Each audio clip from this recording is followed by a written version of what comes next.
non sottoscrivo il fatto che dall'alto debbano pensare qui, perché nessuno viene qui se non gli rompiamo le scatole, se non abbiamo un'azione continua, efficace, efficiente, con tutte le nostre capacità. Se non abbiamo questo non otterremo niente, perché anche quei lavori fatti in passato, anche quelli che hai fatto tu, anche quelli che è stata fatta con l'Ugugnana, perché c'è stata un'azione politica che ha portato i fondi là, se no chi veniva a Fossalta ad finanziare un'opera del genere? Nessuno si interessa se non sei tu che vai continuamente a batter cassa, ad insistere, ad avere un'azione di capacità politica. Questo viene chiesto. Grazie consigliere Anese. Faccio al Consiglio Comunale una proposta che è questa, perché ritengo che qui ci siano cittadini che in effetti meriterebbero anche di intervenire. Allora, tecnicamente potremmo anche concordare questo, che siccome noi abbiamo altri due punti all'ordine del giorno del Consiglio Comunale assolutamente veloci, se li vogliamo affrontare in maniera molto veloce, immediatamente dopo ci trasformiamo in assemblea aperta con la possibilità per i cittadini anche di intervenire e di dire la loro. E quindi grosso modo io vorrei avviarmi alla conclusione su questo primo punto dell'ordine del giorno. Dico ancora un paio di cose, se poi ci sono richieste di interventi successivi ovviamente sono possibili. Però se concordiamo in qualche modo di concludere velocemente il Consiglio Comunale, poi possiamo riradunarsi sotto un'altra forma. Allora, però sono stato invitato all'umiltà e quindi ne faccio assolutamente buon conto. Bene, primo, umilmente il sindaco di Fossalta di Portoguaro è stato nella sede della protezione civile dalle 10 di mattina alle 4 di notte. Se qualcuno non l'ha visto perché era in pantaloncini incontri, io sono discuso per la tenuta con cui ero di presente, però assolutamente nella mia veste di sindaco ho coordinato le operazioni della protezione civile. Posso anche dire esattamente che nella sede della protezione civile c'era un addetto alla stazione radio, c'era il coordinatore zonale Luca Villotta, c'era un collaboratore di Luca Villotta e c'era il segretario della produzione. Eravamo in 5 stabilmente presenti presso la sede della produzione civile. E quindi di quello che è successo nel giorno 29 posso dare in dettaglio minuto per minuto, e così insomma almeno chiariamo questo tipo di equivoco. E posso anche garantire di aver personalmente controllato tutte le operazioni di recupero dell'auto presso il sottopasso, che è avvenuta verso le 11 della domenica sera. Poi siamo andati tutti a dormire e verso l'1 sono arrivati altri richieste di intervento che sono concluse verso le 4 della notte. Sempre umilmente, io so che ci sono delle situazioni evidenti, semplici, tra virgolette semplici, che abbisognano molto velocemente di intervento. Vado un po' a spanne, non voglio magari far pensare che privilegio alcune rispetto ad altri, ma è solo per capirci. Che sia necessario fare qualcosa in via Gemona, credo che siamo tutti d'accordo. Cosa bisogna fare? Bisogna fare degli interventi sulle fognature, eccetera, eccetera. Però via Gemona è un simbolo di un problema rilevantissimo che in certi luoghi del territorio comunale diventa più evidente, in altri meno, sulla benedette fognature miste. Tutto il tema delle fognature miste che convogliano le acque di scolo con le fogne, prodotte dalle fogne, in situazioni di questo genere diventano assolutamente ancora, un tappo ulteriore per la gestione del deflusso delle acque, per cui non ci vuole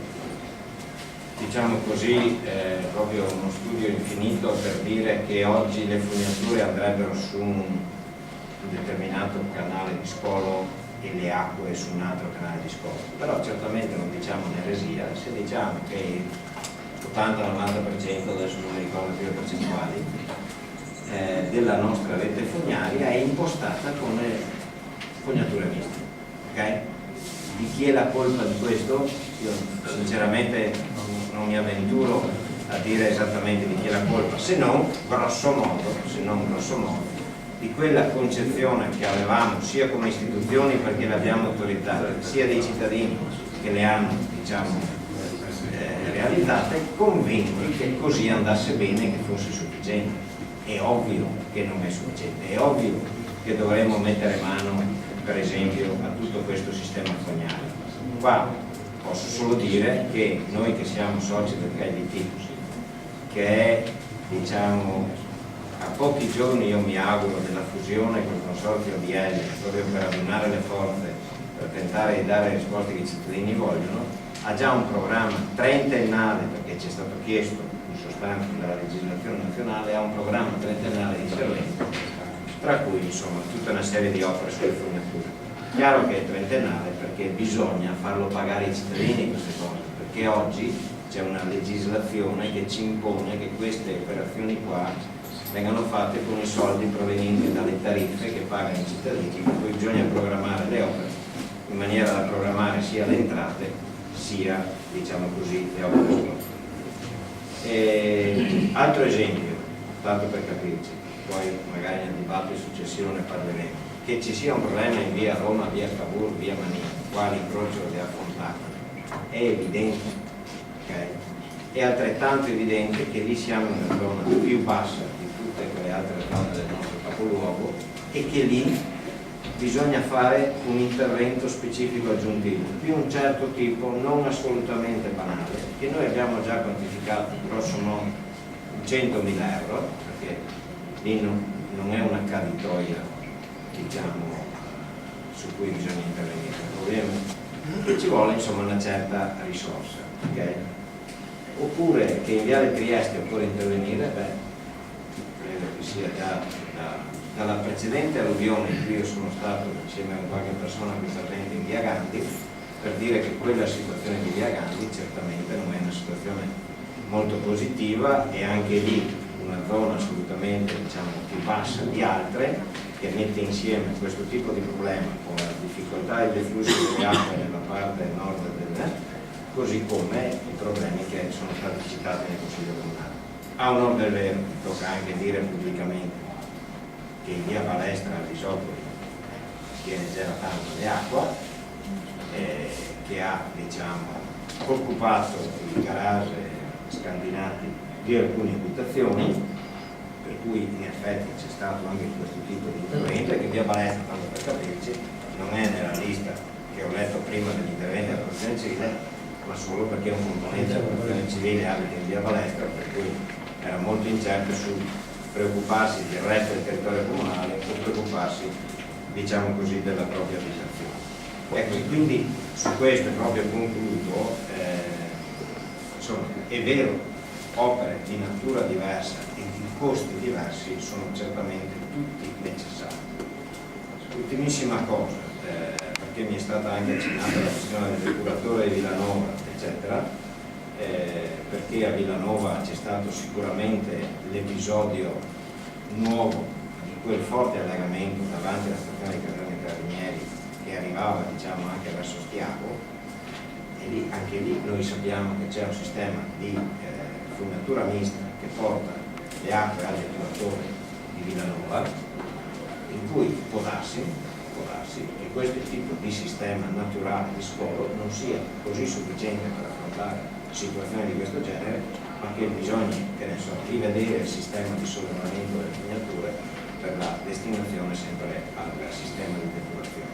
Però da questo punto di vista, per quanto è dato, diciamo, a me di sapere, per quanto ho chiesto, non è che in quel giorno lì il depuratore di Villanova fosse, diciamo, così intasato di prodotto tale da essere incapace di, diciamo, ricevere nient'altro.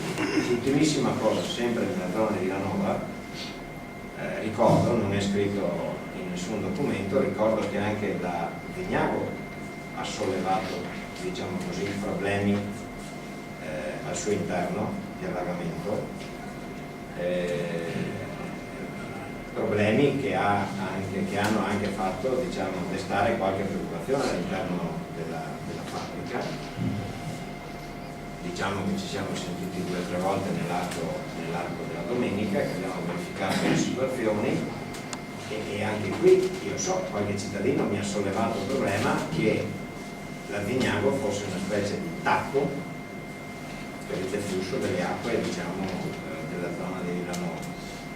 Sempre per quanto consta a me, per quanto ho potuto verificare, per quanto ho potuto dire, di sicuro non c'era una situazione tale per cui c'era un interesse, tra virgolette, della Vignago di tenere chiuse, diciamo, le sue paratoie in modo da allagarsi all'interno, in maniera da allagare anche la zona ad ovest, appunto quella che è in prossimità di Carabinieri. Anche la Vignago si è fatta assolutamente carico del problema e è intervenuta, diciamo così, nel sistema di deflusso delle acque che è sotto il suo controllo. Ecco, con questo tipo di ultimissime proprie considerazioni io propongo al Consiglio Comunale che la formulazione finale sia trasformata in: si sottopone inoltre al Consiglio Comunale proposta di deliberazione consistente nell'inoltro agli enti competenti di richiesta di calamità naturale. Io propongo di approvare la richiesta inviata dall'amministrazione comunale alla Regione Veneto di stato di crisi e di sostenerla presso l'ente Regione affinché vengano assicurati gli interventi in favore dei cittadini danneggiati e di sistemazione idrogeologica. Io, diciamo, trasformerei il testo finale della proposta di deliberazione in questo modo. Chiedo al Consiglio Comunale se è d'accordo oppure se ha ulteriori proposte di deliberazione.